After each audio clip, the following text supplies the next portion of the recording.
Hi everyone. Welcome to the summer outlook for New England. We're just going to give another minute or two and let more people sign up.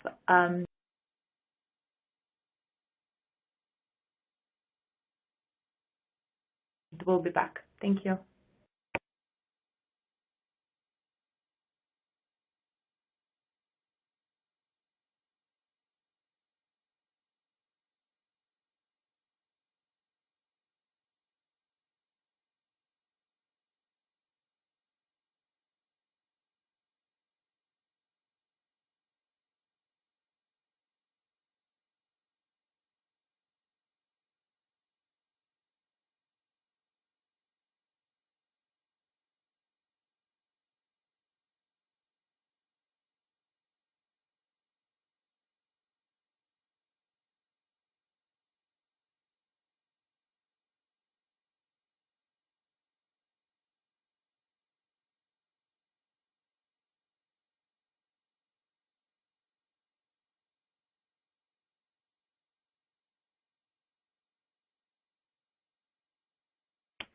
Hi everyone. Welcome back.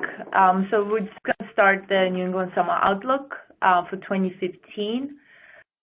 So your presenters, me, Natalia, and Lindsay. She's the power analyst of our New England team, as well as a bit of New York. So just if you have any questions, please type it in the box shown on the slide, and we'll get back to you at the end of the presentation. And if we run out of time, we'll definitely email you back personally. So just an agenda, we'll start with a look back for 2014, go through gas pricing, LMP highlights, averages that we've been seeing for the past couple of years, just to give you some kind of averages that we've been seeing and DART spreads. And then we'll jump into expectations for summer 2015, definitely starting with the weather outlook and demand. We'll touch on some gas pipeline work analysis, what we've been seeing impacting AGT prices the most, and if we anticipate any of those impacts this summer. Look at the outages, imports, exports, and just close up with a summary. So I'll pass it on to Lindsay. She will start with just look back for summer 2014 and give you some kind of color on what's been going on. Hi, so we're going to start by taking a look at what happened last summer before we talk about what's going to happen this summer. First thing we wanted to look at was clear demand levels and pricing for last summer. We did see lower than normal clear demand levels for last summer, particularly looking at July, which is our typical monthly peak for the summer months. So we actually only cleared 18.6 on peak average in July, and it is much lower than normal. And as we'll see, that had to do with a lack of sustained heat events that we saw in summer 2014, that it did cause the demand to come in at lower than average levels. This also did translate into the LMPs, which were again weaker than we're normally used to seeing. And our July peak was only $47, which is much lower than we've seen in historical years, particularly in 2011 and 2013, which were much warmer years.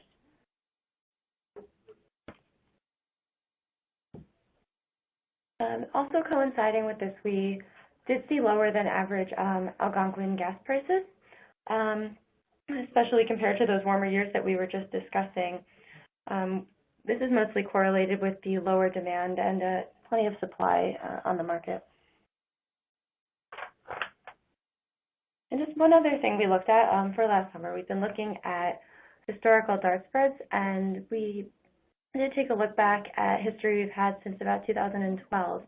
And what we saw a lot of last summer was the day ahead coming in above the real time. And this is a pretty typical pattern overall, and we did see this continuing in 2014 as well. Now we're just going to take a look at our expectations for summer 2015, mostly in the context of temperatures and demand. For this summer, we're expecting seasonal to slightly warmer than average conditions. We are expecting slightly warmer than normal conditions for June, particularly warm temperatures in July, although August might be slightly cooler than normal. This is mainly driven by El Nino and ridging in the northern Pacific Ocean, which has been the main driver over the recent months. Now, this is expected to weaken as we head into the summer, which is causing the cooler to the normal conditions that are anticipated towards the end of the summer. Now, the main risks to the forecast are in the cooler direction, and this is contingent on the Pacific Decadal Oscillation remaining strong as we head into the summer.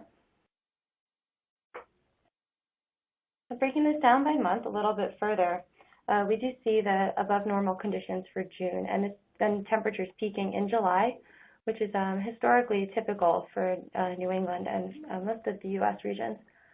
We have a projected peak of 26.3 gigawatts. This is significantly higher than what we saw last summer, and the main driver behind this is more episodes of sustained heat than we saw in 2014. Moving into August, we're expecting slightly cooler than normal conditions, primarily in the north. So this could have slightly less of an impact in the Boston area, and peaks are expected to drop as we head later into the summer. As I mentioned, we are much stronger than last summer for our July peak, up in that 26 gigawatt range. And we just wanted to take a look at how this compares to last year and why we're so much stronger. Last summer in New England, while it was warm, we did only reach 90 degrees Fahrenheit 5 times during the summer, and this was only twice consecutively. So the lack of heat waves did not allow, the lack of sustained heat did not allow demand to build day over day, which caused that lower peak that we saw last summer. And that is the main reason why we're weaker this summer. Finally, we're just going to take a look at last summer demand and temperatures again. And this is a look at how the temperatures and demand correlated with each other. And we will see that last summer was just abnormally low.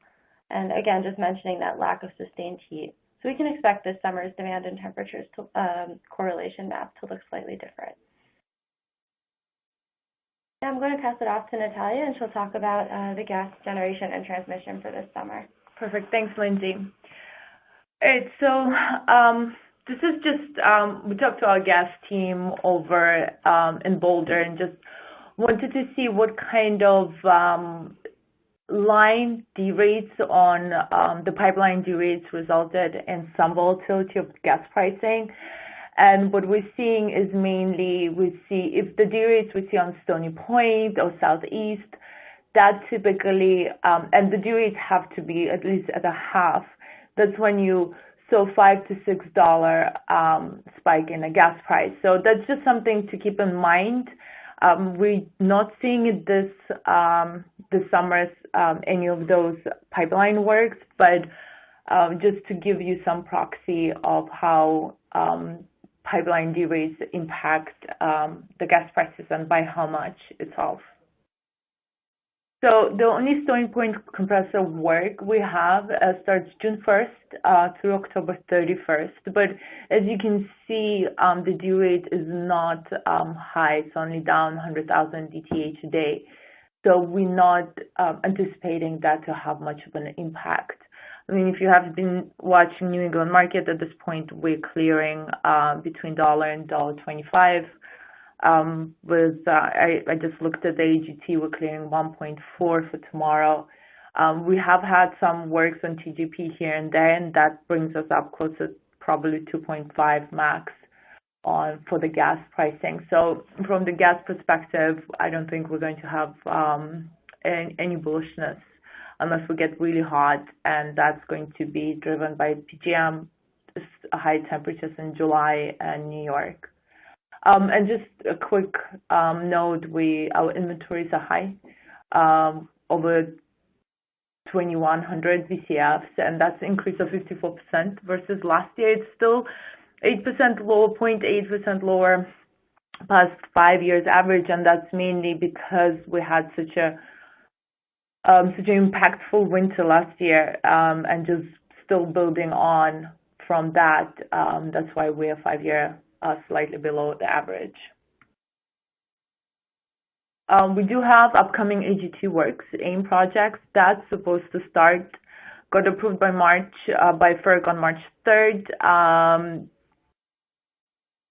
I mean, it's supposed to increase the capacity on AGT. That's going to mainly serve the residential load at this point. But I mean, we've been trying to track their website as well as FERC website as to exact dates as when it's going to start, and they haven't been publishing anything. Our estimate is probably August. That's when the work is supposed to start, so we'll probably miss that July heat wave that we anticipate. Transmission-wise, as most of you know, we're entering summer, so there's not much generation outages as well as transmission outages. One of the main ones we saw was on New York side, actually, the Edict to Fraser, that will result in central AC rate of 475 megs. That will decrease the tide flows into New England, just because if they will send to us, that will create congestion on central east, and that's just a negative pricing. Not negative pricing, but more of a deterrent for them to send into New England. But that's, again, closer to August. The other work, we've seen a bunch of works close to, I think, Scopey transformer. That's through some of the parts of the summer, but usually transformers don't have that much of an impact on the system. We've seen Sherman to Lake Road, 345 kV line outages. Those are the dates. That may bring a downside to Lake Road itself. That also may restrict some of those west to east flows, so we may see those slightly interface constraints. And I think that, again, going to be closer to July dates, so look out for it from July 11th till the 26th, and depending how warm and hot it's going to get in Boston.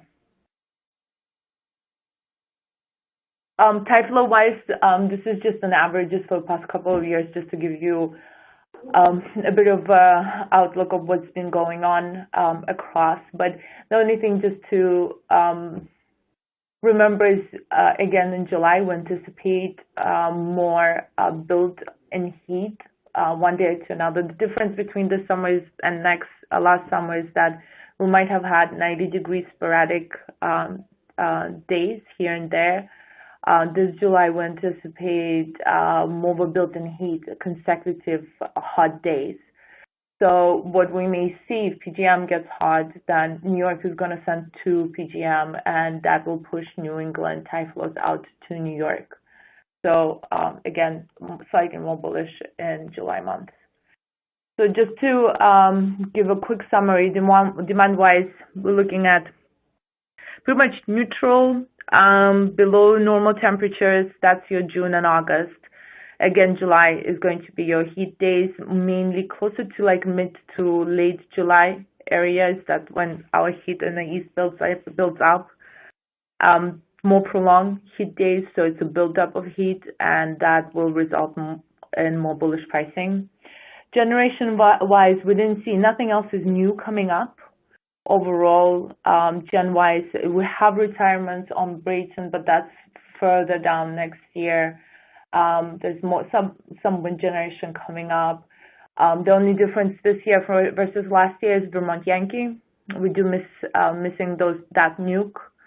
That may give an upside, but I feel like with those low gas pricing and high heat rates that we've been seeing, you pretty much, if they need, they'll have the whole supply stack running.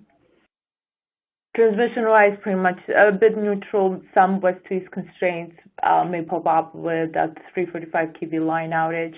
Tide flows wise neutral. We don't have anything scheduled on outage with Hydro-Quebec or New Brunswick. The only thing possibly exports to New York for July. And that gas, just July slightly bullish if we see that withdrawal from PJM side and New York side. But overall, we have pretty robust gas production over in U.S. I don't see much of an impact. And as far as I understand, we recently signed a 10-year LNG deal as well into New England. So that's going to decrease any possible strong volatility coming up. But that's more of a question for the winter rather than the summer. So maybe slightly bullish in July, but that's pretty much it. We'll give it a couple more minutes if anybody has questions. If not, definitely reach out to us over IAMS and in the next couple of days. We'll look again probably in June at July weather and demand temperature-wise, and I think will be more wise if we send out an update on that as well, if we still see strong July and how strong it's going to be. Thank you.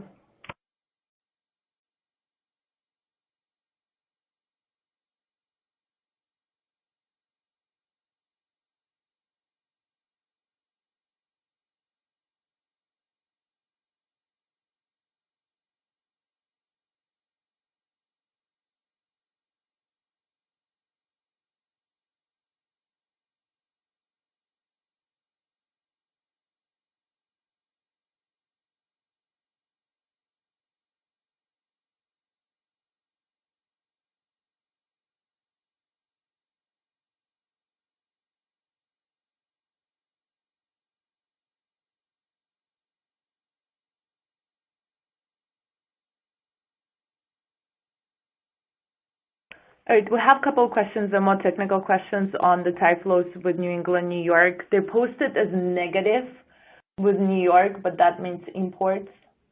So it's a little bit confusing. I don't know why they would post negative as imports, but they do. That's the only ISO that does that. That's against any logic. But any negative, that means positive tide flows.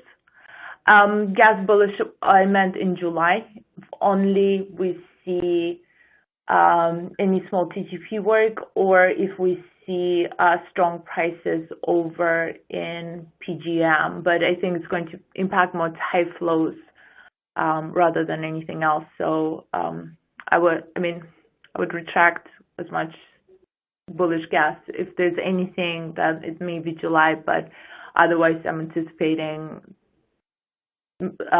ceiling of around 225 on gas overall throughout the summer on average. And yes, there's a phone number to call us on. It will be provided at the end of the presentation. Thank you.